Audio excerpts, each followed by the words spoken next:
7 నెలలు 12 నెలల కాలంలో ఏకంగా 7 నెలలు రెగ్యులర్ బడ్జెట్ కూడా ప్రవేశపెట్టలేని అధ్వానమైన పరిస్థితిలో ఈ ప్రభుత్వం ఉంది అని అంటే 12 నెలల కాలానికి ప్రవేశపెట్టే రెగ్యులర్ బడ్జెట్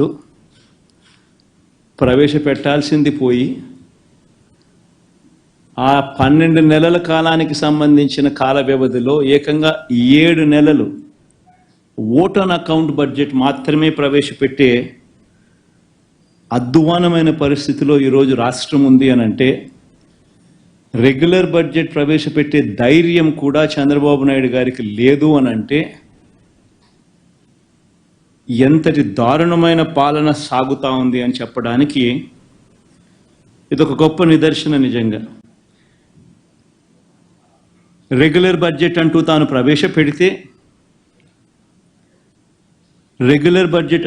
ప్రవేశపెడితే ఆ రెగ్యులర్ బడ్జెట్ ప్రవేశపెట్టేసరికి తాను ఎన్నికల వేళ మోసపూరిత హామీలు ఏదైతే తాను ఇచ్చాడో ఆ హామీలకు సంబంధించిన కేటాయింపులన్నీ కూడా ఆ రెగ్యులర్ బడ్జెట్లో చూపించాలి. ఆ రెగ్యులర్ బడ్జెట్లో తాను సూపర్ 6 అంటూ సూపర్ 10 అంటూ తాను చేసిన ఆ మోసపూరిత హామీలకు సంబంధించిన కేటాయింపులు బడ్జెట్లో కనపడకపోతే ప్రజలు రోడ్డు మీదకి వస్తారని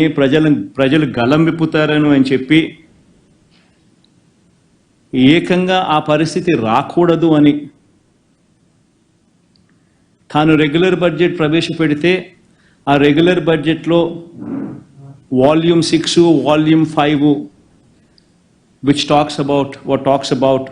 రాష్ట్రానికి సంబంధించిన అప్పులు ఎంత ఉన్నాయి, స్టేట్ గవర్నమెంట్కి సంబంధించిన గ్యారంటీ డెట్ ఎంత, ఇటువంటి అంశాలు కూడా ఆటోమేటికలీ మెన్షన్ చేయాల్సి వస్తుంది. ఒకవేళ మెన్షన్ చేస్తే